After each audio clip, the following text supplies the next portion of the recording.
दोस्तों नमस्कार, मेरा नाम रविकांत भारती है। शिमला में मस्जिद के बाहर हिंदू संगठनों का जमावड़ा है और इस तरह से गोदी मीडिया दिखा रही है और वहां के जो मुख्यमंत्री सुक्खू हैं उनके ऊपर भी और तमाम इन सभी बातों के ऊपर मैं चर्चा करने के लिए आप सभी के बीच लाइव आया हूं। पहले ये जान लीजिए कि मस्जिद के बाहर जो भीड़ है वह भीड़ हिंदुओं का नहीं है, वह भीड़ राजनीति करने वाले लोगों का है, जो राजनीति करना चाहते हैं, जो हिंदू मुस्लिम करके पार्टी का फायदा पहुंचाना चाहते हैं कि भाई मैं हिंदू मुस्लिम करके इस पार्टी को फायदा पहुंचाऊं। शिमला मस्जिद के बाहर जो प्रोटेस्ट करने वाले लोग हैं कि यहां मस्जिद नहीं होगा तो मस्जिद को यहां से तोड़ना है, यह सब ड्रामा करने वाले लोग, सबसे पहले मैं रविकांत भारती आपको बता दूं कि वे लोग हिंदू नहीं है, वे लोग एक पार्टी के दलाल हैं, वहां दलाली करने पहुंचे हैं ताकि वहां पे दलाली करें और उससे एक पार्टी को फायदा हो। आप जाके देखिए कितने साधु हमारे वहां हैं, कितने सन्यासी हैं जिनको धर्म का ज्ञान है, वैसे कितने लोग वहां हैं। वहां सारे के सारे नफरतबाज पहुंचे हैं और नफरतबाजों को गुटखा दारू का पैसा मिल रहा है और वहां पहुंच के ड्रामा ये लोग किए हुए हैं। मैं बता दूं, वैसे मुसलमानों के परिप्रेक्ष्य में मैं बता दूं, इस्लाम के परिप्रेक्ष्य में 1947 से वहां मस्जिद था, चलो ठीक है। 2007 के बाद वह मस्जिद को बड़ा किया गया, बढ़ाया गया, तो 2010 में मुकदमा हुआ कि वो मस्जिद जो बढ़ाया गया वह इलीगल जमीन पे बढ़ाया गया। तो इस्लाम के पर्सपेक्टिव से समझ लो कि मैं रविकांत भारती, मेरा कोई जमीन है या आपका कोई जमीन है और उस जमीन पे कोई कब्जा करके मस्जिद बना ले, वैसे मस्जिद में नमाज नहीं होगा और वैसे जगह मस्जिद बनता ही नहीं है। सबसे पहले जमीन को अल्लाह के नाम पे वक्फ करना पड़ता है, मतलब अल्लाह के नाम पे दान देना पड़ता है, और जब अल्लाह के नाम पे वह जमीन दान दे दिया गया उसके बाद ही उस जमीन पे मस्जिद बनेगा और उसमें नमाज पढ़ा जाएगा। अगर किसी की संपत्ति, चाहे वो सरकार की संपत्ति हो चाहे किसी की निजी संपत्ति हो, उस पे अगर कोई इलीगल कब्जा करके मस्जिद बना ले तो समझ लो कि वह न मस्जिद बनाने का इजाजत है और न ही उसमें नमाज पढ़ने की इजाजत है। अब आइए दोस्तों हम लोग बात करते हैं कि ये तो पता चल गया कि अगर इलीगल जगह पे मस्जिद बनेगा तो उसमें मुसलमान जो है नमाज पढ़ने नहीं जाएगा। अब अगर इतना ही इन लोगों को लग रहा है इलीगल है, तो चलो इलीगल है तो मस्जिद को शहीद करने का काम कौन करेगा? वहां का प्रशासन करेगा, गवर्नमेंट करेगा, और गवर्नमेंट मुसलमानों के बड़े बड़े नेता को बुलाता, मस्जिद के इमाम को बुलाता और बुला के उनके साथ बैठक करता और जमीन का खसरा खितौनी ये सब निकाल के देखता कि सही में आपका मस्जिद का जगह कितना है। अगर उतना जगह में है तब तो ठीक है, अगर उससे ज्यादा जगह में है तो जितना ज्यादा जगह में है उतने जगह को मस्जिद शहीद होता।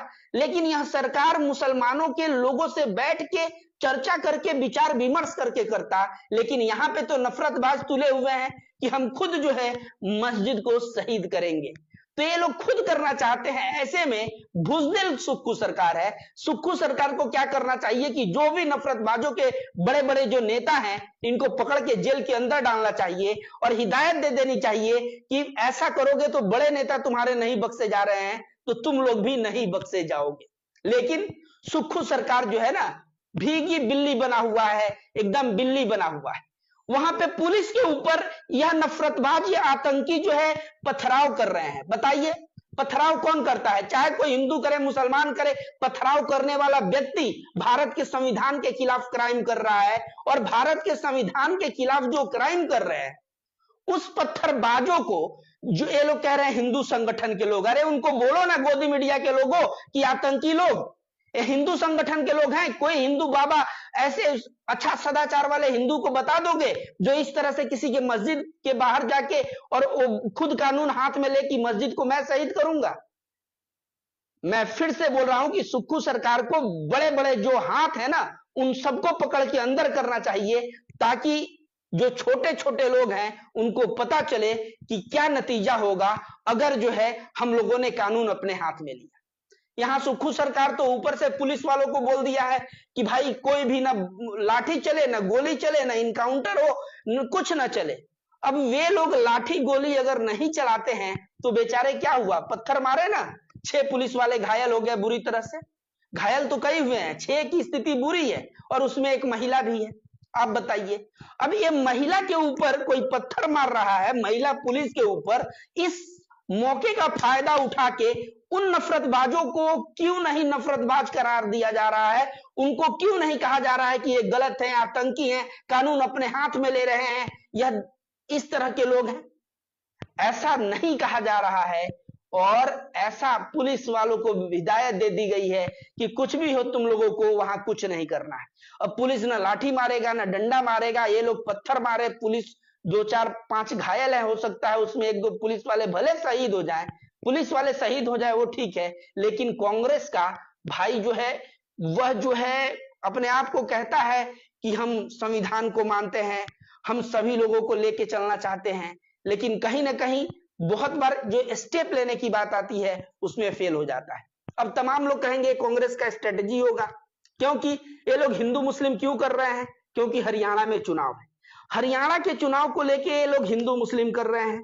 इसी तरह से अगर पूरा का पूरा अगर सारांश निकाला जाए तो अभी देखिए मौलाना उमर गौतम और कलीम सिद्दीकी को आजीवन कारावास हो गया, वक्फ बोर्ड वाला कानून आया है, यह सभी हिंदू मुस्लिम और जान मतलब कहा जाता है ना कि हिंदू मुस्लिम में ही इनके राजनीति का प्राण है। अगर वो नहीं करोगे तो 200 वोट नहीं आएंगे, और वोट लाना है तो हिंदू मुस्लिम करना है। इसलिए चुनाव के आगे कभी नफरतबाजों को भिड़ा दो और मस्जिद को सामने बोलो प्रोटेस्ट करने को, तो कभी उमर गौतम और मौलाना कलीम सिद्दीकी साहब को उम्र कैद करवा दो, तो वक्फ बोर्ड पे कानून पारित करके लाओ, और इस तरह से मुसलमानों के भावनाओं को उग्र करो, और उग्र करके बाद में अगर कुछ होता है तो बोलो कि देखो ये लोग कितने कट्टर हैं। लेकिन मैं बता दूं, यह भारत का मुसलमान है, सब्र रखा, और सब्र रखा तो 400 पार 240 पे आके लटक गए ना। यह जवाब दिया, ऐसा बात नहीं है जवाब नहीं दिया, अपने वोटों से दिया, समय से दिया, रणनीति से दिया।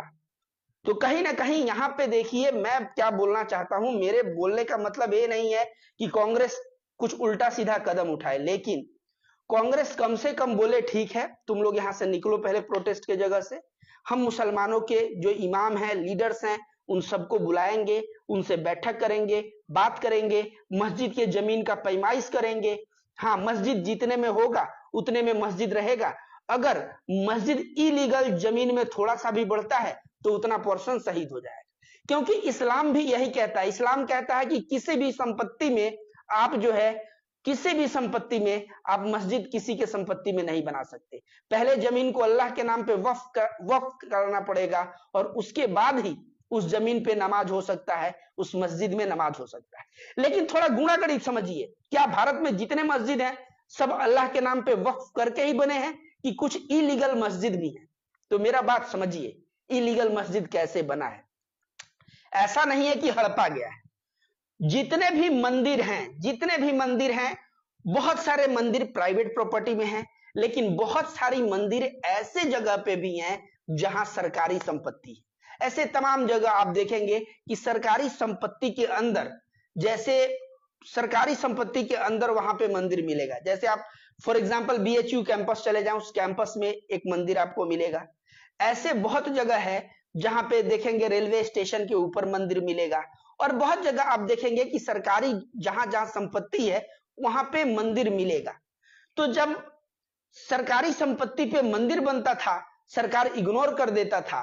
तो अगर कोई मस्जिद है तो आगे सरकारी संपत्ति है तो वो लोग भी बढ़ा के बनाते थे, सरकार उसको भी इग्नोर कर देता था, सोचता था कि चलो भाई उनका मंदिर सरकारी पे है तो इनका मस्जिद भी सरकारी पे होगा, तो चलो इसको इग्नोर कर देते हैं।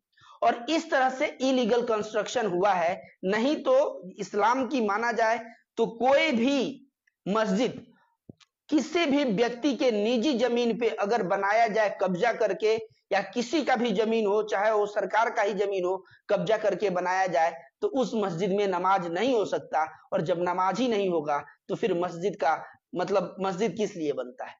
तो ओवरऑल आपको जो समझाना था मैंने समझा दिया कि ये हो रहा है गुड़ागड़ी। तो वहां पे हिंदू संगठन के लोग पहुंचे हैं, या गोदी मीडिया दिखा रहा है, लेकिन जाके आप सभी लोगों का बैकग्राउंड चेक करेंगे तो पाएंगे सब एक ही पार्टी के सदस्य मिलेंगे, और उस पार्टी के सदस्य मिलेंगे और वहां पे गए हैं सिर्फ उस पार्टी को मदद करने कि भाई हम थोड़ा सा यहां से माहौल गर्म करें ताकि हरियाणा में हमारा कुछ कल्याण हो, हम यहां से माहौल हिंदू मुस्लिम का गर्म करें ताकि अन्य प्रदेश, महाराष्ट्र में चुनाव है, बिहार में चुनाव है, अगले साल देखा जाए तो बिहार में चुनाव है, अन्य कई प्रदेशों में, झारखंड में चुनाव है।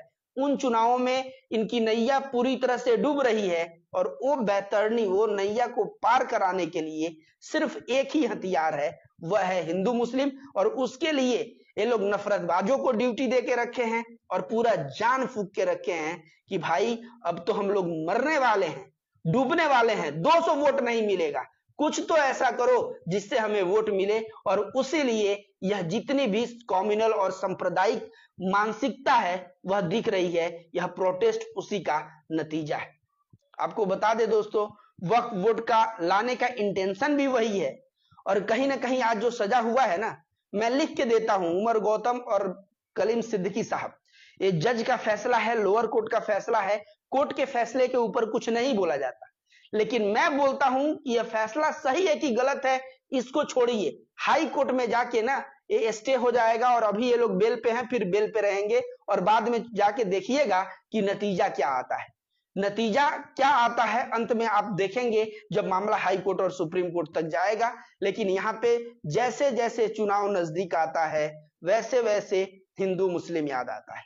दोस्तों, ज्यादा से ज्यादा वीडियो को शेयर करें, वीडियो को लाइक करें और कमेंट करें कि आप लोग जो है इस पे आप लोगों का क्या विचार है और आप लोग मुझे कहां से देख रहे हैं आप कमेंट कर सकते हैं। वीडियो कैसा लगा आप कमेंट कर सकते हैं और कोई सवाल हो तो आप जरूर पूछिए।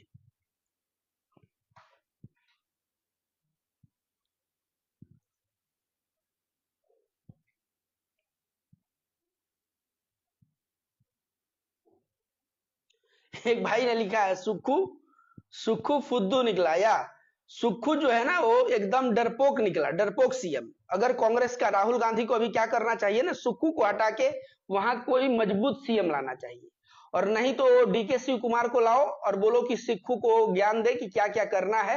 ये मामला 2 दिन में ना, डीके शिव कुमार को कर्नाटक वाला बंदा आएगा तो 2 दिन में सॉल्व कर देगा। यह सुक्खू जो है डरपोक निकल गया, और डरपोक निकलने की वजह से मैं ये नहीं कह रहा हूं कि तुम इन लोगों पे लाठी चार्ज करवाओ, लेकिन कम से कम जो हाथ जो षड्यंत्र में लगे हुए हैं उन लोगों को तो पकड़ के अंदर करो। जब बड़े बड़े लोग इनके अंदर चले जाएंगे, इनका मनोबल वैसे टूट जाएगा और ये साइड हो जाएंगे। तो दोस्तों, वीडियो आप लोग कहां से देख रहे हैं कमेंट करें। मैं झारखंड से देख रहा हूं। एक है भाई लिख रहे हैं, सुनिए सर मैं आपसे बात करना चाहती हूं, फैसल खान लिख रही हैं।